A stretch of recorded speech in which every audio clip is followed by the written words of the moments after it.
हमारे पास में मोहम्मद रफीक नाम से एक पेशेंट थे, जो कि 27 फरवरी के दिन उनका एक पीठ से सरिया घुस गया था। और जब उसकी प्रिलिमिनरी टेस्टिंग हुई तो पता चला, सिविल हॉस्पिटल में पहले उनको लेकर गए, वहाँ प्रिलिमिनरी टेस्टिंग में ये पता चला कि वो जो सरिया था वो उनके छाती और पेट तक घुसा हुआ है। फिर वो पेशेंट को वहां से हमारे यहाँ पर लेकर आए, और रफीक भाई का हमने जो भी प्राइमरी इन्वेस्टिगेशंस की, उसमें जिस तरह से हमारे को सामने आया, तो ये समझ में आ रहा था कि जो दाएं बाजू का जो फेफड़े है, लंग्स है, उसके और जो हृदय है, उनके बिल्कुल पास से सरिया निकलते हुए, और रीढ़ की हड्डी को भी इंजरी नहीं हुई इतनी। और फिर बाद में जो डायफ्राम होता है, छाती और पेट के बीच की जो स्नाइल है, उसको चीरते हुए लीवर, किडनी और नीचे की जो एक मांसपेशी आती है वहां तक घुसा। तो सरिया जो था वो तकरीबन 3.5 फीट पेशेंट के अंदर घुस गया था। इसके अंदर में सबसे ज्यादा चैलेंजिंग पार्ट जो था कि वो इंटरनल ब्लीडिंग रोकना था, और जो फेफड़े के ना चोट लगी थी उसकी वजह से पूरे का पूरा हवा लीक हो रही थी। दाएं बाजू में फेफड़ा पूरा का पूरा दब दब चुका था। तो इमरजेंसी में सबसे पहले हमने ट्यूब्स डाली दोनों बाजू में छाती के अंदर, और ट्यूब डालने के बाद में हमने ऑपरेशन के लिए प्लानिंग करी। ऑपरेशन मैंने और डॉक्टर रवि सागर पटेल भाई है, हम दोनों ने मिलकर किया। वो कार्डियोथोरेसिक सर्जन है। और हमारे पास में डॉक्टर ध्रुविन लिम्बाड भाई और डॉक्टर संकेत कारकर भाई, ये हमारे एनेस्थेटिस्ट थे। सो हमने ऑपरेशन के दौरान सबसे पहले नीचे जहां पर सरिया घुसा था पेट के अंदर, उस हिस्से को पहले एक चीरा मार के वहां पर सब चीजों से जहां जहां ब्लीडिंग थी सबको कंट्रोल किया। किडनी को बचाया, लीवर को बचाया, और जो एक नीचे के हिस्से में सबसे बड़ी जो ब्लड की नस होती है, आईवीसी बोलते हैं हम उसको, उससे भी उसको अलग किया गया। नीचे से ऊपर आते आते हमने पूरा उसको सेपरेट किया। उसके बाद में रवि सागर भाई ने छाती पे चीरा मारा। और फेफड़े जो थे, तो इसमें हमारे एनेस्थेटिस्ट का सबसे बड़ा रोल आता है, क्योंकि उन्होंने दाएं बाजू का जो फेफड़ा है उसको पूरा का पूरा वेंटिलेट नहीं किया, जिसका मतलब है कि वो पूरा कोलैप्स हो गया, एकदम छोटे भाग में हो गया, और केवल लेफ्ट साइड के लंग पर पेशेंट का ऑपरेशन कर रहे थे हम। और फिर जो था उधर में देखा गया कि जो फेफड़े में चोट लगी उसको भी सही किया गया, और जो हृदय के अंदर के बाजू से जो नस जा रही है उसको बचाया गया। और फिर वहां का पूरे हिस्से से रोड को सेपरेट करके, और फिर धीरे धीरे करके हमने रोड को निकाला, जहां जहां ब्लीडिंग के आसार लग रहे थे उसको कंट्रोल किया।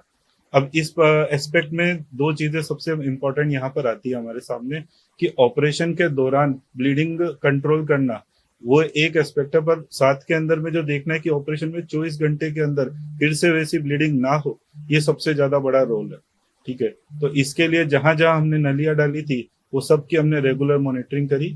पेशेंट को हमको ऐसे पोजीशन में पहले वेंटिलेटर पे रखना पड़ता है, ताकि हम उसको बेहतर तरीके से बाहर निकाल सके। ऐसा नहीं था कि पेशेंट को हम डायरेक्ट वेंटिलेटर से नहीं निकाल सकते थे, बट उसके अंदर पेशेंट का बेटर आउटकम आने के लिए हमको वेंटिलेटर पे रखना पड़ा। फिर हमारे इंटेंसिविस्ट इंचार्ज के साथ में मिलकर, और पूरी आईसीयू की टीम, जिसमें डॉक्टर मित्तल भाई कोठारी आईसीयू इंचार्ज है, और डॉक्टर हिमानी मैडम है, वो हमारे आईसीयू के अंदर चीफ फिजिशियन आती है, तो उनके टीम के साथ में हमने पूरा उसको पेशेंट को मैनेज किया। वेंटिलेटर से पेशेंट 36 घंटे के अंदर वेंटिलेटर से बाहर आ गया पेशेंट। और जो जो ट्यूब्स डली थी, सो लेफ्ट साइड की ट्यूब जो थी वो हमने तीसरे दिन निकाल दी। पेट के अंदर हमने ट्यूब्स डाली थी, वो ट्यूब भी हमारी निकली। इसमें जो सबसे बड़ी बात ये होती है कि पेशेंट को जिस दिन हमने वेंटिलेटर से निकाला, उसके अगले दिन पेशेंट चलने फिरने लग गया। उसको हमने जो लंग्स के लिए एक्सरसाइज होती है वो सब शुरू करवाई, और उन सब का रेस्पॉन्स अच्छा आया। और उसके अच्छे रेस्पॉन्स के साथ में आज वो 10वें दिन बाहर आ गया है हर चीज से। ऐसे कई बार ऐसा देखा जाता है कि इनके अंदर इन्फेक्शन का रेट बहुत ज्यादा रहता, या और कोई लंग्स की इंजरी रहती है तो फेफड़े में पानी बहुत ज्यादा भरता, तो पेशेंट 6 महीने तक बाहर नहीं आता है। और कई बार ऐसा होता है कि डिलेड इंजरी समझ में आती है, कि जो हमको हफ्ते भर या 10 दिन के बाद दिखाई दे, तो वैसी भी कोई इंजरी नहीं मिली है। सो ओवरऑल पेशेंट जो है इसका, एक तरीके से हम बोल सकते हैं कि he is the luckiest person on the world.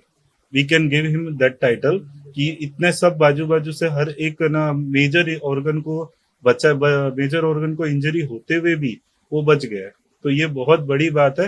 He is the luckiest person of the world. जो पेशेंट सलिया घुसा हुआ था उसको ऑपरेशन के बाद आईसीयू में शिफ्ट किया गया।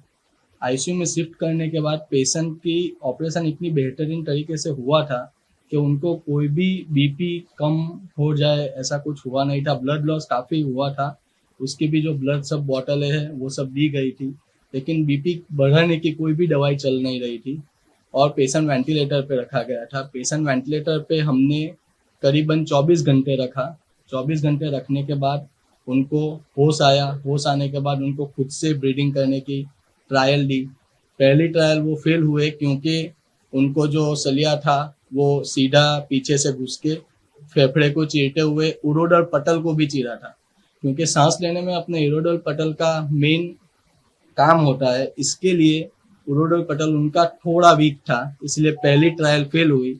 लेकिन 12 घंटे के बाद हमने दूसरी ट्रायल दी। दूसरी ट्रायल सक्सेसफुल हो गई और पेशेंट को हमने 36 घंटे के अंदर वेंटिलेटर से बाहर निकाल दिया और विदाउट एनी सपोर्ट पेशेंट अच्छी तरह बोलने लगा था और अच्छी तरह सब कुछ उसका मूवमेंट पावर सब कुछ ठीक था।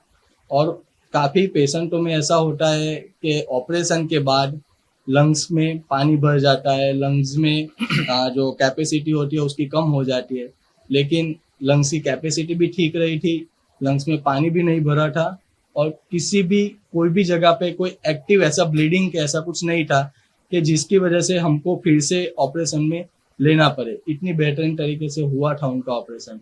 दूसरी चीज़, ऐसे कंडीशन में हमको ज़्यादातर ऐसा होता है कि पेशेंट की जो भी नलियाँ है, क्योंकि उनको दोनों तरफ पेट में और दोनों छाती में नली लगी हुई थी,